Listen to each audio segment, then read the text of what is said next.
I was living with my mom.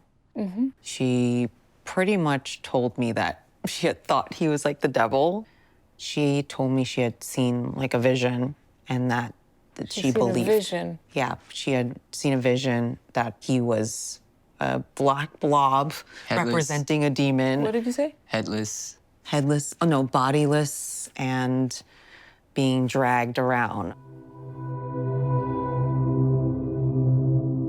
I had woken up and went to the restroom, and I hadn't really gotten to see her or connect with her, and so I think I was really craving, like, just some physical touch and attention. And so I got back into bed, and I snuggled up to her. I will add that when we go to sleep, we snuggle every night. But it's been a thing. Like, It has been a thing through our about relationship stay off- that she's been like, get away, like. Oh, come on. I've Well, never said it no, like not get that. away, but it's been like. Wait, Yeah. let's do each their Sorry. own version. Okay. Say it, your version, unedited. I feel it is like, get away, I need like my space. Or perhaps I am like scooting over in the night, but she, like, no matter where we start off the evening at, when I wake up, I kind of like want to be near her. I think she'll say that, like, she said to scoot over in like a normal tone. It didn't really feel like a normal tone. It felt like. Rejection. So just for the sake of like understanding the subtext of these kind of dynamics, if you had to say what it feels like, if you go a notch under, like the rational part of it, what's going on there for you? It's like, goddamn, I'm just like, I just want to be near you. And you're like, push me away. And I feel like I get like snapped at. As if. I don't know, like maybe that I'm selfish or too much, Too much. maybe. Like I'm like smothering or. Okay. Like, what did you hear Lauren say? What's Lauren's ultimate experience of this kind of? That I was attacking her first thing in the morning for trying to snuggle me. No. That's not what she said. What I heard, and tell me if I'm capturing something, what I heard Lauren say is, I'm coming to you with my want for love and affection, and you're rejecting me as if I'm too much. Or It is too much. Hold on. Don't stay, you're moving back to yourself. You know, this business of like coming close to someone is a place of like great vulnerability. Feel like you're doing it wrong there has the potential to be like deeply wounding, humiliating. But is that, Lauren, is there more to this? Yeah, I mean, obviously it has to be. Like the way I reacted was over the top. This wasn't even the fight. The fight lasted all fucking day because she chose to like get super angry and just keep digging and start bringing up past shit. And all I had been saying was, give me some space. I mean, I don't. It feels like. She's ignoring my boundary. And it feels like she's ignoring it because. Because she just wants what she wants and she doesn't give a shit where I'm at. I see. Or what I want.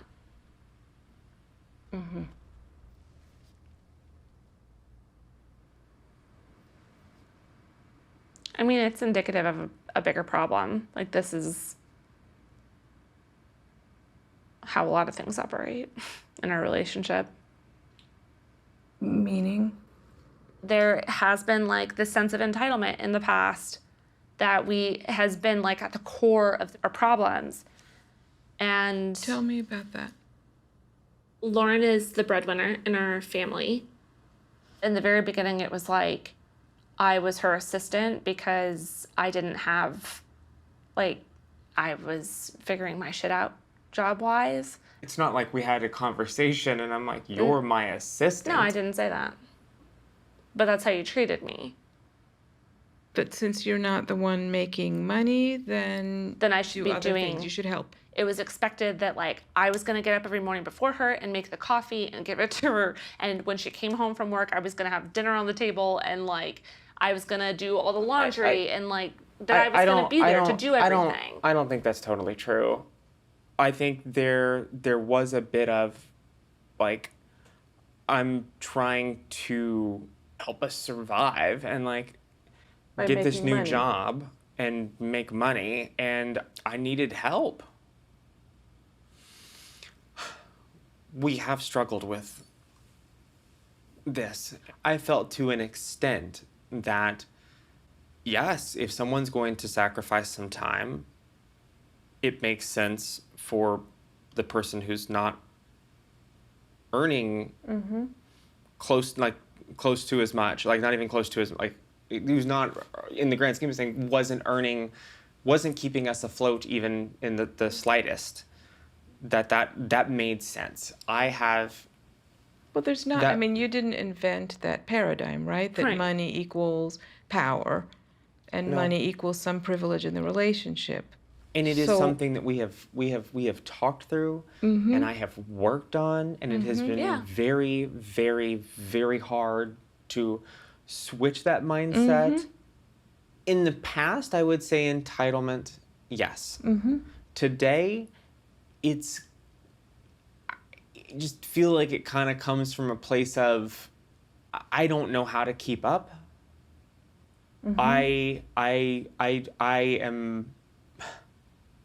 I'm nervous when there's dishes around.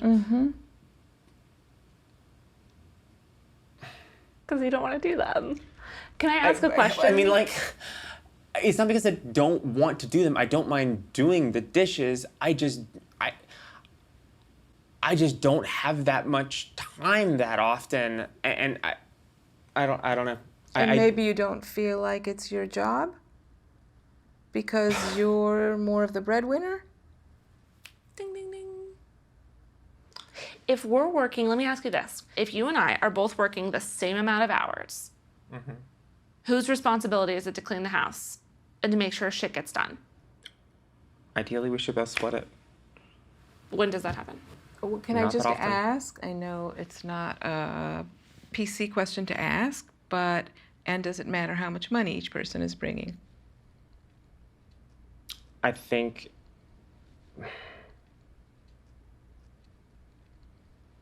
in my gut, I feel like, yeah, it.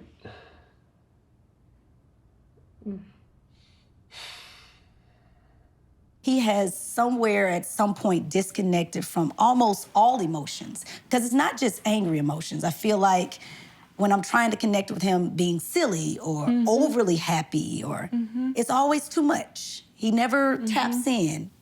It's not that I don't have emotions. I've cried plenty of times in front of India. But how many times have we cried together? It's the connectivity, Interesting. you know? I don't think we've had anything really where it's like we needed to cry together over it. I mean, Like- the birth of a child. There are times that I'm trying to connect with you and I feel like the bar is missed Okay. I get that. emotionally. Yeah. But do you recognize something No, like that? absolutely. I mean, I think the industry that I'm in, when I started out in real estate, I would get so high off of maybe something happening, and then it turns out it doesn't happen. And then you have to pick yourself up and be able to work again, you know? So I've trained myself to, kind of be just kind of even keel. And You've probably trained yourself to be even keeled about other things too, emotionally. And maybe when you see a lot more going on in India, more feelings, some kind of alarm goes off in you. yeah, definitely. What if you ask yourself, I seem to be alarmed. Am I jealous? Have I had to cut things off? I for sure it's not jealousy. I wouldn't be completely Yeah, convinced. Well, I do admire the fact that she can act freely with her emotions. Yes. I think also for me, being a black man, that's a little bit different. Right. I'm not allowed in society to just be mad. You know, hell, there are nights that I take Lincoln, our dog, out for a walk, and I'm not even allowed to be cold. If I put my hoodie on and I'm walking next to Right. someone, immediately they'll stop and wait for me to pass. You know, I'm just cold. Right. You know, but I don't want to get too much into that. But You can get into that. I mean, why not? It matters. it's a luxury that I don't have. And regardless of, But even with that, do you see what just happened? Yeah. There are a lot of moments like this where I'm almost like, are we sharing the same black experience? Yeah. Because I know you are going through what black Yeah. men go through, but you don't tap into that. You don't talk about that. So Can I ask you, India, you said earlier it's different to speak to someone who's other than to each other. Do you feel, as a person of color, a lot of discomfort to talk to me? I feel like I have to dress it up a bit for you. Dress it up so I will understand, or dress it up so I will not? Yeah, dress it up so you understand, you know, from our scope. Because there is still the layer of, I'm speaking to a white woman right now. Right. I need to address it in a certain way. Yeah. But I want to face it head on. I want to talk to you, the white person, about it. Yeah. Because this is how we move forward. This is how we Absolutely. get better. We just have to face the traumatic emotions head on. Right. Strong feelings Yeah. like Yeah. anger. Right. And I think the difference between the two of us is he doesn't want to acknowledge his emotions. He talks about it briefly, but you know, then he's there's- balled I've up, shared with move I've on. shared with you, you know, the beginning stages of me starting a business and what that was like being a black Yeah. man. I mean, I had people coming to my office that was set up in an office building asking me if I'm running a scam. I feel as though I can either let it get me upset and bog me down, or I can push through and make things happen. I choose to push through and make things happen. But there's some way that you deal with the emotional implications of whatever we're talking about differently. Yeah. And I think India is suggesting that you do some kind of dissociation there, that you cut yourself off from that.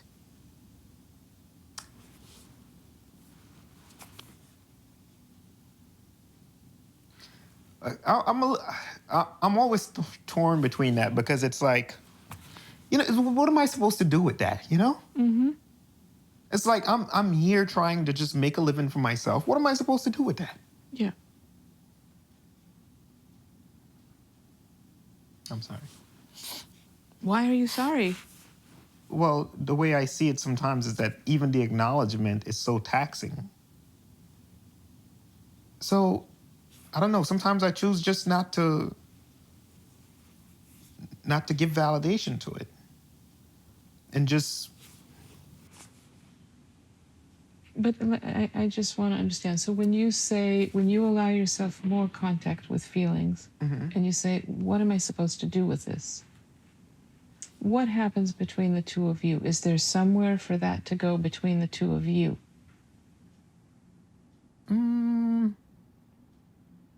Well, I mean, I would ask the question, what is she supposed to do with it? Yeah. You know, it's I mean, obviously I've shared with her, but I don't necessarily want to. But do you get upset? In that moment? No. It's just very not really. matter of fact. No. Because, first of all, that is like a great burden to Yeah. carry on your own. And even if you dissociate from it, it's still there, Yeah. weighing on you. Yeah. So there's plenty of things that happen when you share it with another person and you feel understood. It has this kind of miraculous power to transform very difficult feelings to something that becomes useful Yeah. and help the two of you deepen what you have together. Yeah. And it's exactly what I yearn for from her at times, to be more vulnerable. Yeah. Yeah. It was a hidden relationship from her mother for, I think, 6 years. Why was it hidden? Because she's a Christian. I'm also Christian. It was a non-negotiable that my partner had to be a Christian. What was your I was affiliation? pretty much atheist. I didn't meet the prerequisites right off the bat. I was living with my mom. I had thought that once we got married and we were living together, things would improve between my mom and my husband. And that did not happen. It actually progressively became worse. What was going on? Every day I would be subjected to her saying something really negative. And at some point, she just stopped acknowledging us altogether. She pretty much told me that she had thought he was like the devil. She told me she had seen like a vision, and that she believed. A vision. Yeah, she had seen a vision that he was a black blob Headless. representing a demon. What did you say? Headless. Headless, oh no, bodiless, and being dragged around. Rex, what do you tell me your version of what's going on? We just try to conclude that it was because Joey was just living with her mom for over 30 years, and I'm just a new man in the house, and she's just not comfortable with that. But I didn't really feel affected by her mom. How do you do that? She doesn't really attack me at all. She really just goes behind me and yells everything at Joey in Korean. I didn't know what to do, honestly. I had very complicated emotions of, could she be right? Maybe I am making the biggest mistake of my life, or maybe I have to sever my relationship with my mom to protect my marriage. And that's kind of what we did. In December, I've actively looked for places for her, and I found an apartment for her. And now it's been 4 months since we've been living apart. Not talking. Not talking since the end of January, so I haven't spoken to her. But I was so broken, you know, like I'm so heartbroken that this is our situation. And that's when I knew, like, I'm not okay. Like, I'm still working through this. Like, 4 months is not enough time to detach all this codependency, deep-rooted, whatever I have with my mom. And I just don't want to accept that this is like my reality, but I don't know what else to do. And I also want to protect my marriage too, because I chose this and I don't regret it. Tell me more about what's going on between the two of you. Because she was so against him, when she said things that would make me wonder, like, why she doesn't like him, it's hard to not have some kind of doubt that crosses your mind, be like, maybe I'm not, maybe she's right, maybe I'm making the wrong choice. So there was a lot of that fear in my marriage. Stop you for a second? Absolutely. How do you feel hearing that? Again, unaffected. You feel unaffected Yes. by that? Yes. Any thoughts on that? I always want him to communicate and express more of his emotions. And But so there's one thing that has to do with communication, but Rex, you're saying you're unaffected. Joey's talking about how her mother inserts doubt into her. Right. And you're saying you're not affected by that.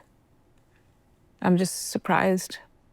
I always worry he's repressing things. And at the moment, he thinks he's unaffected. But later on, it's gonna explode in some way. And Does then- it? I know that whenever we get into arguments, it's almost like we're breaking up. So then I cave every single time. I cave. You cave, and what Like, happens? you're right, I'm sorry. it's always your way. It has to be her way. My opinions don't matter.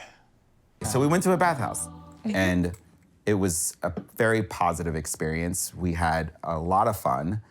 And I was not finished. So, yeah. Okay. I wanted more.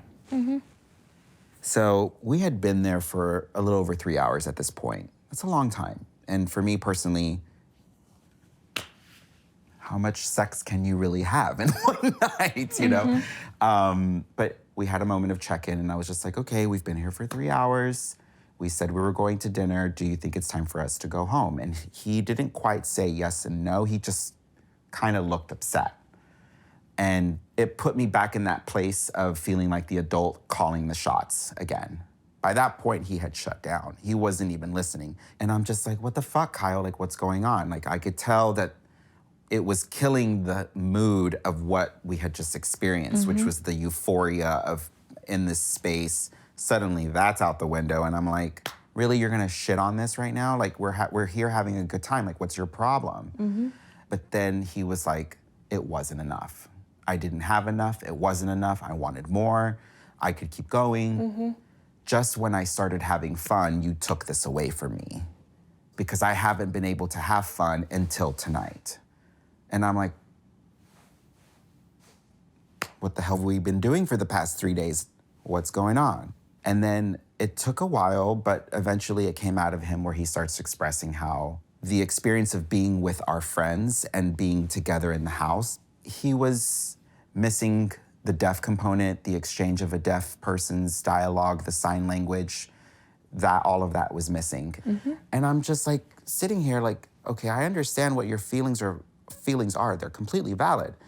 But why did it have to take us going to the bathhouse to be completely released to suddenly say that that was my fun? And now you can't take that away from me. Can I stop you for a second? Because I'm just wondering if something similar is actually happening right now, in the sense that you're talking and expressing what's going on and you're silent. I'm listening. Right. What? Part of what Mondo is talking about is you holding things in for a long time. Yes. Are you doing the same thing now? Are you holding things in rather than speaking? I was waiting for my turn, and I just wanted to figure out how we could. Yeah. You're saying a lot, so Yeah. Right, but waiting for your turn. I'm just wondering if that's part of what we're talking about. I had a different agenda in my mind. Oh, did you? Well, it was toward the end of our vacation. Because you and I had a beautiful conversation about the experience of the bathhouse. We had a beautiful conversation about the recognition of me being selfish, that I had not had fun for so long. And then when we get to the bathhouse, I forgot how much fun I had. Gotta go home to my hearing friends. Fuck no. And I was kind of the moment where it's like Kyle, come back to being an adult, come back to being responsible. Back the fuck up, because I'm having a good time. I'm in Mexico, I don't have to think about work, I don't have to think about your friends, and I don't have to worry about being at the dinner table not being able to follow what's going on. Right. When they tried to engage me, I got disconnected, maybe I misunderstood, got overwhelmed trying to catch up.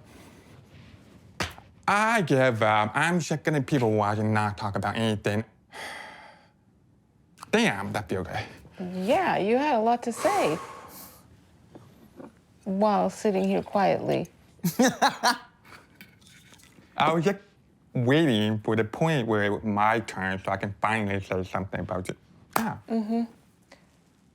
So I'm developing a private theory that you're working so hard that you cannot pick up on the cues Okay.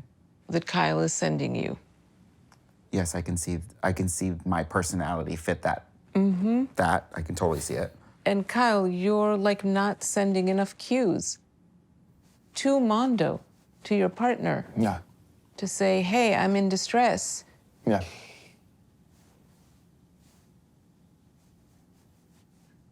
I have had opportunity to give you a hint or a cue.